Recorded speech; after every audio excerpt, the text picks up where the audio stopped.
What is up, everybody? Today I'm going to be working on a very special project. I have a lot of fun making these things. It's these wooden rings.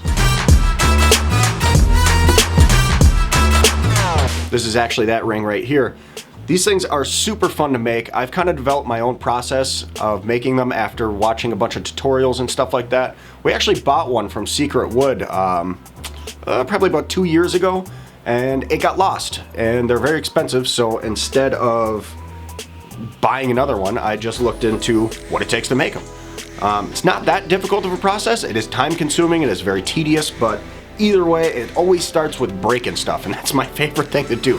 So I'll show you how that process works today. Stick with me. So I've selected a fine piece of wood. We're gonna use this in here. We're gonna break it up.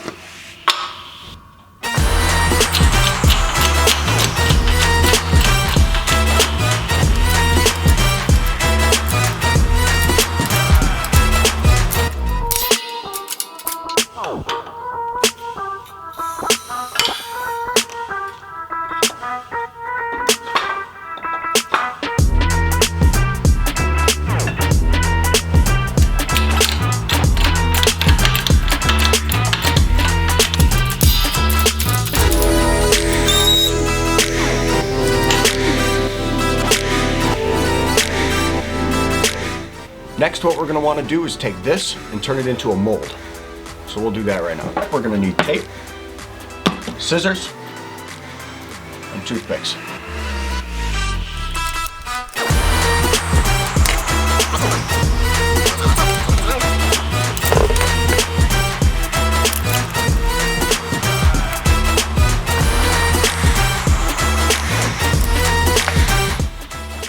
I like to start it on the opposite side every time from where I started the last piece.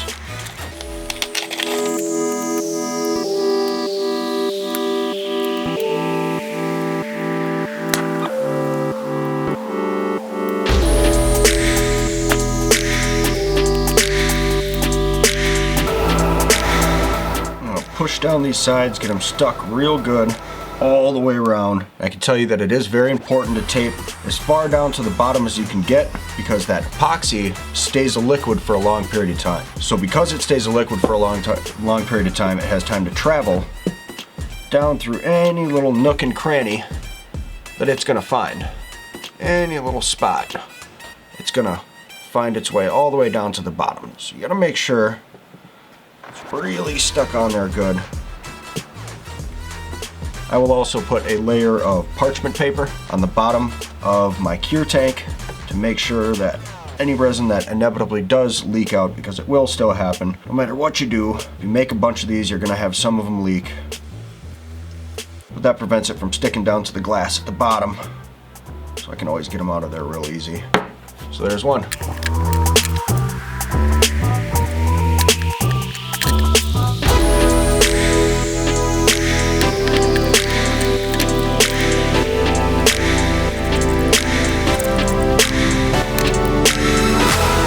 I also do heavily recommend this Easy Start Duck brand tape. It just has the right density. It never accidentally tears or anything like that. It's got some rigidity to the tape, which is really going to help later on when you have to remove the tape from the mold after it's covered in epoxy. Next thing you're going to want to do, I use these toothpicks for this. I like to get underneath the place where the tape overlaps right here. I like to get in there and just run the toothpick up my finger. Make sure I get a nice seal all the way up and down that. Because once again, it does really suck when they leak.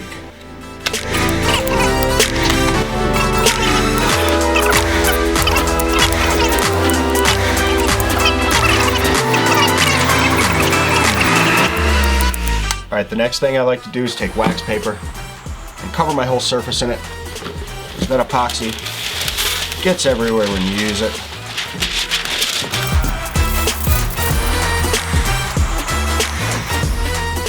Then I'll take some just regular old masking tape.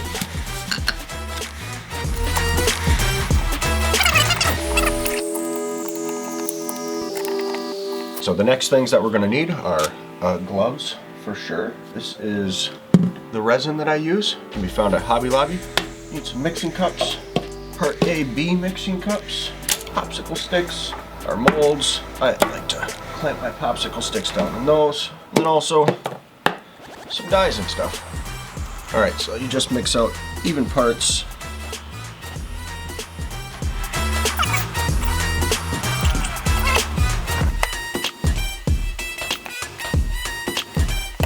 A little bit of a pro tip here. As you can see, one of these mixtures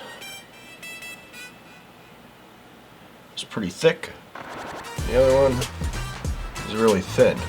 If you pour the thin one on top of the thick one, it will sit on top and it's really hard to mix.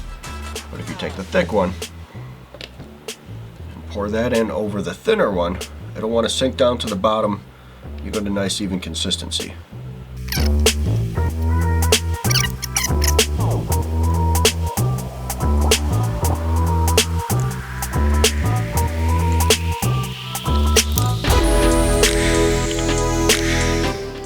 Right down onto the end. Bam. It gives you a little bit more of a handle to work with rather than just the end of the popsicle stick. And this works pretty slow, so I'll go ahead and speed it up.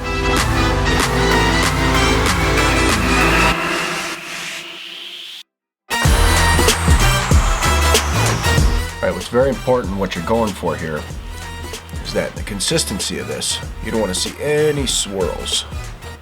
It's got to be perfectly clear, straight down to the bottom. Now some bubbles are okay. Bubbles aren't a bad thing, considering once you get this good and mixed up, what you're going to do is just let it sit for about 10 minutes to give it some time for the bubbles to kind of rise out of the surface. And then while it's curing as well, it'll also permeate some of those bubbles from its body. So it's not really that big of a deal to have some bubbles in there. It's better if they're big bubbles. You don't want to whip it like it's a, like it's cream or anything. You don't basically want to be able to tell that it was two things mixed together. You want it to all look like the same fluid. I've got this mixed up pretty good. What I'll end up doing is I'll end up letting it sit for about 10 minutes. Then I'll come back and I'll mix it again, look it over, make sure that there's no swirls, and then I'll take and start splitting it up into smaller cups and add pigments, and we'll move on to the next step of the process. But we'll be back in 1 second. We'll check on this and see how it's doing. This is a perfect opportunity to let you know that any of the products that I'm using, if they can be found on Amazon, they're going to be linked in the description below. Also, if you haven't subscribed already, please consider doing so. It helps me immensely. And don't forget to hit that like button. Let's get back to the video. Some of the bubbles have kind of risen up to the surface a little bit. Give this a nice little stir again. Nice, it's not cloudy or anything like that. Now, what we're going to do is take a couple of these cups, put a little bit of this into it. Then, use a popsicle stick here. Add a little bit of blue. Now this is another acrylic resin dye that, once again, can be picked up right at Hobby Lobby. A little bit heavy on it. We'll see how that looks. That looks good. It's a nice deep dark blue. These things are really handy for this next part. It's just a little paint mixing tool. I'll take just a little bit of this black pearlescent dye. A little bit of the black. It's gonna make it a little dark, but I also have some of this white pearlescent dye, or pearlescent rather, powder, to add in. And I'm gonna add a little bit more of that just to balance it out.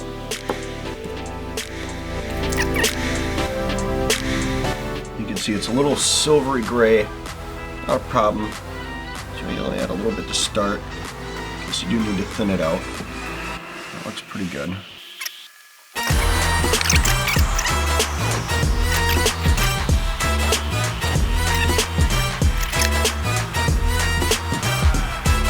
This is a little something extra that I got online. This is a Aqua Glow powder.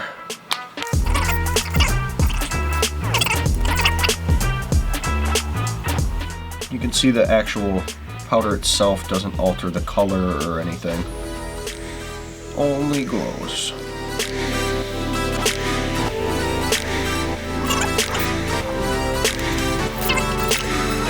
Alright, so next I I got these at Fleet Farm, but I ground the very tip of them off. And that's important for one reason, other than safety, is when you're trying to inject this into here, if you stick it with, if you don't grind the tip off, if you stick the needle down in here, where the fluid is coming out will actually be, you know, a good ½ centimeter above that. But when you're working on a scale this small, it's pretty important that everything lines up correctly. So, pour this right in here. You don't want to fill it all the way up. You're going to have some air pressure. It is a thick liquid. So, leave yourself enough room. Get the plunger past that stop. Hold it straight up. And let all the air rise to the very top. You can push that out. This clear right here. Take that. Pour it right into the mold.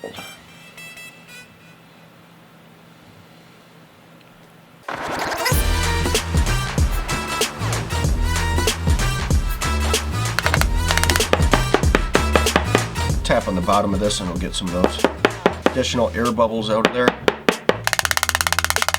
Help everything settle in real nice. And take our syringe. And we'll get right in there. See this or not?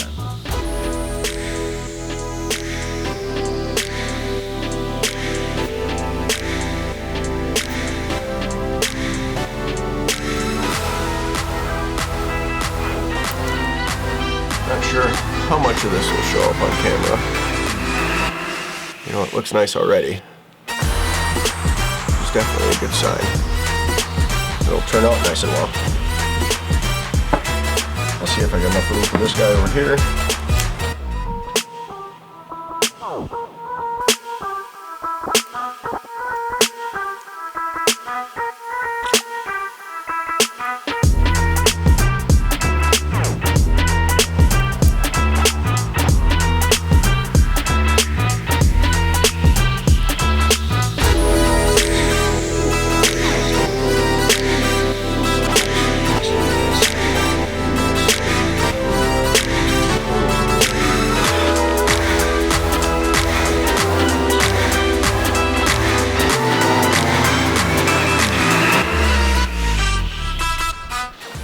Alright, we'll go over this curing tank that I made really quick. This is a silica gel packet. Alright, so this is nothing more than a computer fan wired to a cell phone charger. I took a piece of mesh and I just hot glued it on one side that I cut a hole on. And then I just took some pipe cleaner and hot glued that on the edge so it sits nice and tight inside of here. On the bottom of here, I have a tank heater that we had left over from a previous pet we had. That regulates at about 80 degrees. And then I can take this on top, my little mesh filter over here. This I have set to pulling air out. And then this basically acts as something to absorb any kind of moisture that would come through, and also dust and debris and other types of contaminants like that to make sure nothing falls down into my molds. And I just set that right over the top there. Set them right down on the bottom. On the bottom of here I just have another piece of wax paper to make sure that nothing gets down on the glass. And normally the drying time before you can work with these epoxies, it's about 24 hours. I found with this method I can actually work with them around 10 to 12 hours. I still like to let them sit for 24 just to make sure that they do cure nice and hard, because when you're working with them later and you're polishing out the facets and everything like that, it does help to have a nice rock solid piece of material to work with. Those hard, nice, crisp edges that you want on the facets, you're only going to get that if the longer you let it sit, the harder it's going to get. We got our molds out of the tank. The next thing we're going to do is take this tape off of there. And one thing you're going to want to make sure to do before you start working on these things, very important, is you want to check these edges and make sure that they're not soft or pliable at all. They should almost be sharp on the very edge all the way around. And on these, I mean, it's very good on both of these. So the next step is we're gonna have to pick a good point, and we'll just do that from looking through the side and see which area of these molds that we like the most. And then we're gonna drill a hole for the ring size in it, and then we'll cut the rest out to shape, and then we'll size the ring after that. You know, we'll start out with our initial size and we'll work our way up. The very next thing that we're gonna wanna do, just because I find it easier, is, as you can see, it's not perfectly square on the sides. So what I'm gonna do is sand off the edges of that, so that way it'll go flat down in the drill press and it won't bust out the other side. So.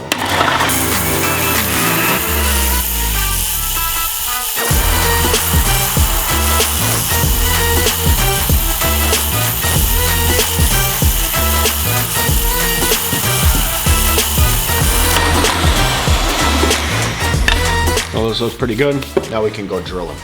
So what I've done here is I actually made a little, just simple block, and I took my ring sizes for these bits and I just wrote them right underneath them. So for this, I'm gonna want to go for size 8. So the closest I have is an 11/16, and this is a 7.5. So this is good. This will give me a, you know, half of a ring size to work with to be able to size it and get it nice and smooth and round and everything, which we'll end up doing with the Dremel later. So I'll load this up. There's multiple points on here for a reason. Make sure that you get them a little snug on everything. If one side is tighter than the other, what you can end up with is a bit that just wobbles all over the place.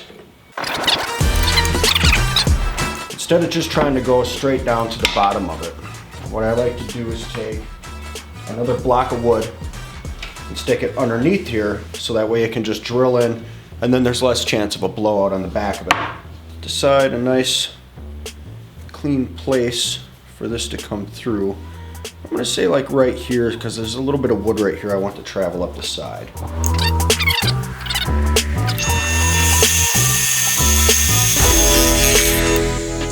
Well, it's fully punched through. You wanna make sure that you have a hold on this real tight. If you've never used stuff like this or you're not very experienced with it, I definitely recommend clamping it down. For the simple fact that if it does get wrapped around here, this whole thing, it'll take off and start spinning around the blade, and it's not a whole lot of fun. You can get yourself hurt like that. The first thing that I'll end up doing is I'll cut a little bit off the sides, and I'll use my fence to just kind of eye it up. Just enough of a sliver. You want maybe about 1 or 2 times the blade width sticking out on the other side. And then I also use a nice pencil with a thick eraser on it for pushing out on this side of the unit, so I can hold it firmly against the fence. So it'll be a little loud, but when I hold it up,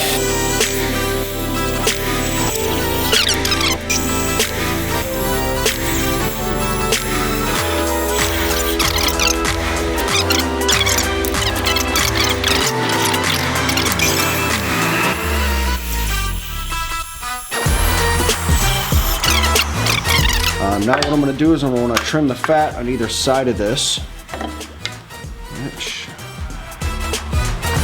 again, I'll just kind of eye it up. Good.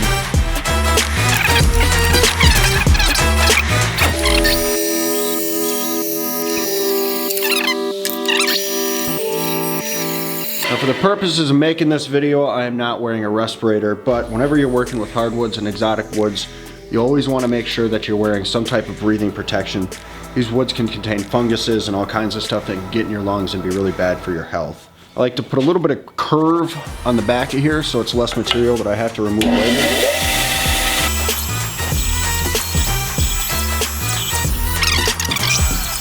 You can see it's pretty blocky right now, and I'm going to want to leave a little bit of extra meat on this wood right here, just because if you remember, this still has to be sized up an extra half of a size.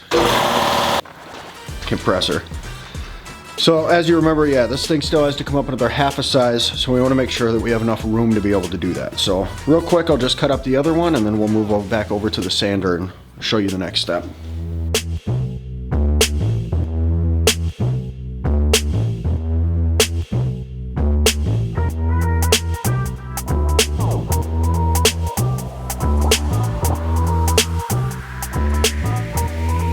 again, we got another block of a ring here.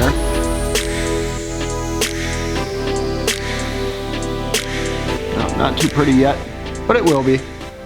All right, now we're actually gonna start putting facets on these things and, you know, breaking down the edges and stuff like that before we bring them down to size them. So we'll do that right now.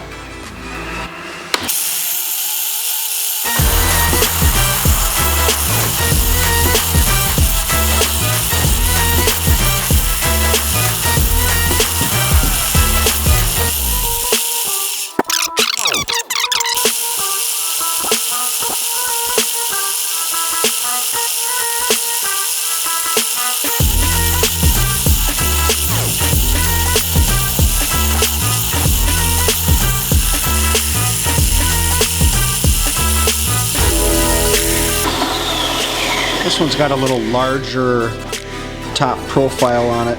This one sits a little bit more flush down. See the difference in them right here.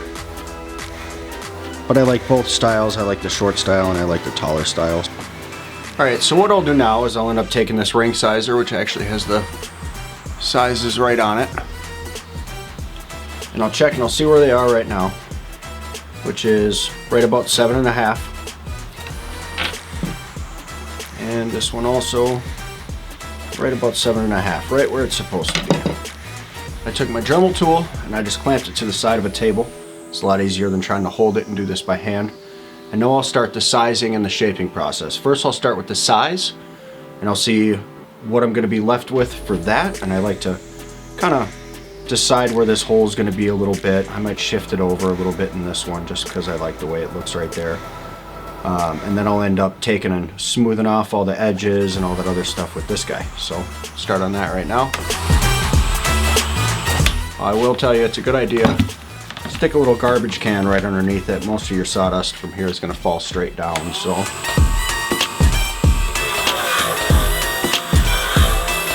I like to keep the Dremel tool on a nice low setting. Seems to work better like that. And once again, you want to have a real firm grip on the ring. If you don't have a firm grip on the ring, this thing can bite on it.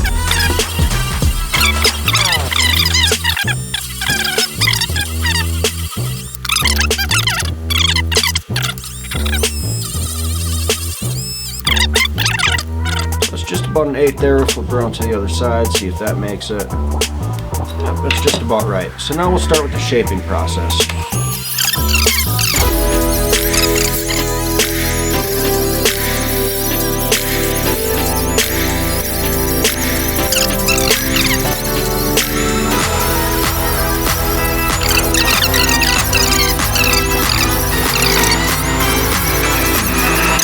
You know, just put it on, see how it feels around your finger, try it both ways. Now you'll notice too that these are a little beefier, a little fatter than normal rings. The reason that is because they are made out of wood, and wood can be a brittle thing when it gets nice and thin. So I like to leave them a little bit stronger just to make sure that they don't break or anything like that. So since this one I'm liking the shape of it, it looks pretty good. Now what I'll end up doing is I'll round off this inside part, so you don't have a sharp edge that points directly against your skin.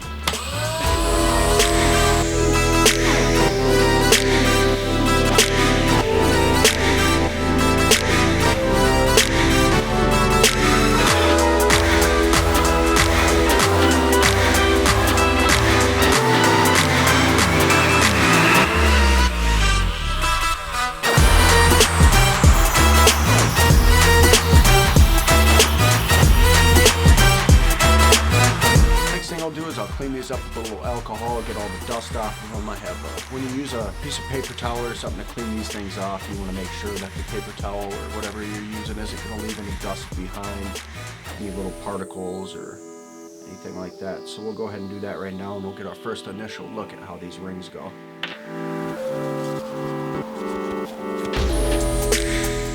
The nice blue inside. I think that looks real nice.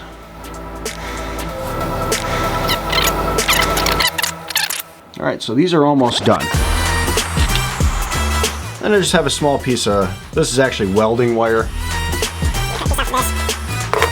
I haven't really found a better way to do this yet, so if anybody has some good ideas, let me know in the comments.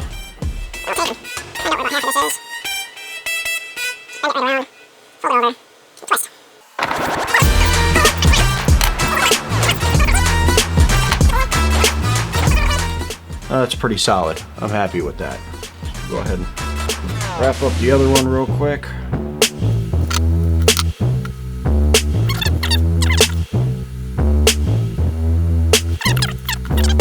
So, they're almost done. We're ready for finish. Alright, for this part, I just use a spray clear gloss enamel. I always try to spray inside first.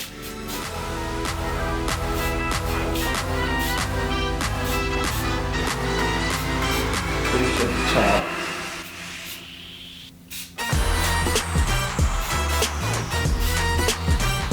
Don't do too crazy on it.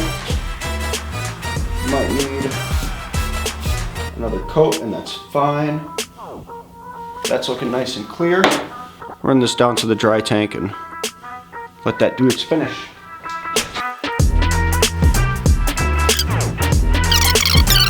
So we're at our drying tank here. As you can see, I got them both on their little stands. This is the same tank I used before.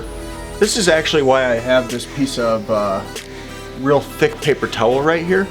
It's just to act as kind of a filter for the fumes that are coming out of here. It's not, you know, perfect or anything, but obviously you can see there's very small batches, and I keep the heater on in here. It helps it dry faster.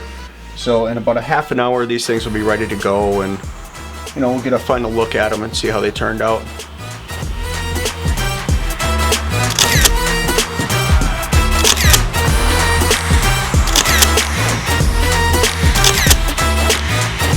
Well, there you have it. These rings turned out beautiful. Once again, any of the products that I use that I was able to find on Amazon, they're going to be linked down in the description below. Helps me out immensely. Anybody even just clicking the links, it's super awesome. Once again, please subscribe, and if you haven't done so already, hit that like button, and I'll see you in the next video.